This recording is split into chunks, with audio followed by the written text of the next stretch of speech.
Hello বন্ধুরা, আসসালামু আলাইকুম। তোমরা সবাই কেমন আছো? আলহামদুলিল্লাহ, আমি ভালো আছি। দেখো, আজকে তোমাদেরকে দেখাবো চিংড়ি মাছের দো পেঁয়াজি। যে চিংড়ি মাছ নিয়েছি, চিংড়ি মাছের দো পেঁয়াজি করতে চিংড়ি মাছ, পেঁয়াজ, কাঁচামরিচ, তেজপাতা, নারিকেলের দুধ দিয়ে আমি চিংড়ি মাছের দো পেঁয়াজি রান্না করব। এই যে চিংড়ি মাছটা নিয়েছি, এখন চিংড়ি মাছটা আমি একটু লবণ হলুদ দিয়ে মেখে তেলে হালকা করে একটু ভেজে নেব। ভেজে তারপরে নারিকেলের দুধটা দিয়ে তোমাদেরকে আমি দেখাবো চিংড়ি মাছের দো পেঁয়াজি। এই দেখো, আমার মাখানো হয়ে গেছে। এখন আমি তেল গরম করে তেলে হালকা করে ভেজে চিংড়ি মাছের দো পেঁয়াজিটা রান্না করে তোমাদেরকে দেখাবো। বসে দিয়েছে মাছটা ভাজার জন্য। এখন আমি সয়াবিন তেল দিয়ে দেব। তেলটা অনেক সুন্দর গরম হয়েছে, কড়াই যেহেতু গরম আছে। এখন আমি একটা একটা করে মাছ ছেড়ে দেব।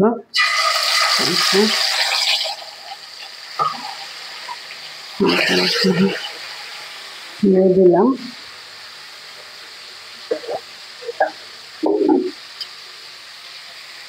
মাছগুলো আমি একটু লাল লাল না একটু বাদামি কালার করে ভেজে নেব। ভেজে নারিকেলের দুধ দিয়ে রান্না করব। চিংড়ি মাছের মালাই কেটে নারিকেলের দুধ দেওয়া হয়, আমি দো পেঁয়াজিতে দেবো, একটু টেস্ট ভালো হবে। চিংড়ি মাছ দিয়ে নারিকেল অনেক সুস্বাদু একটা রান্না, অনেক সুন্দর। দেখো, এখন তোমাদেরকে ভাজা হলে রান্না করে দেখাবো।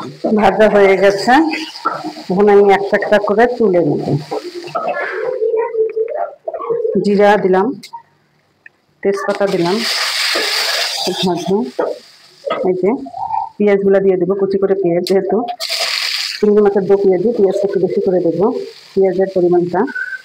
এখন পেঁয়াজটা সুন্দর লাল লাল করে মশলা দেওয়ার সময় তোমাদেরকে দেখাবো। পেঁয়াজটা একটু বাদামি কালার হয়ে গেছে। এই যে 1 চামচ আদা রসুন বাটা,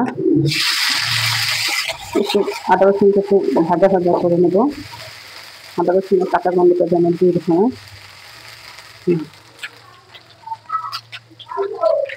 এখন দেবো যে 1/2 চামচ হলুদ গুঁড়ো, 1 চামচ মরিচের গুঁড়ো, আরেকটু দেবো 1/2 চামচ জিরার গুঁড়ো।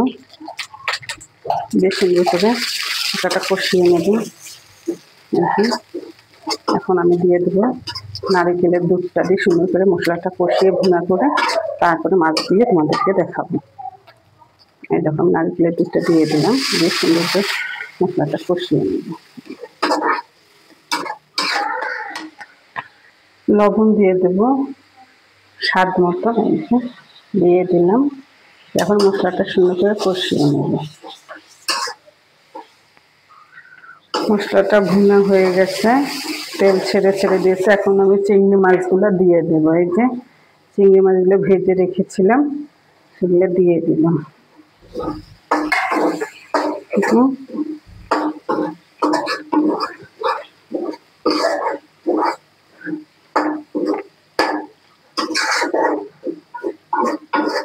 সামান্য একটু পানি দেব, বেশি পানি দেব না।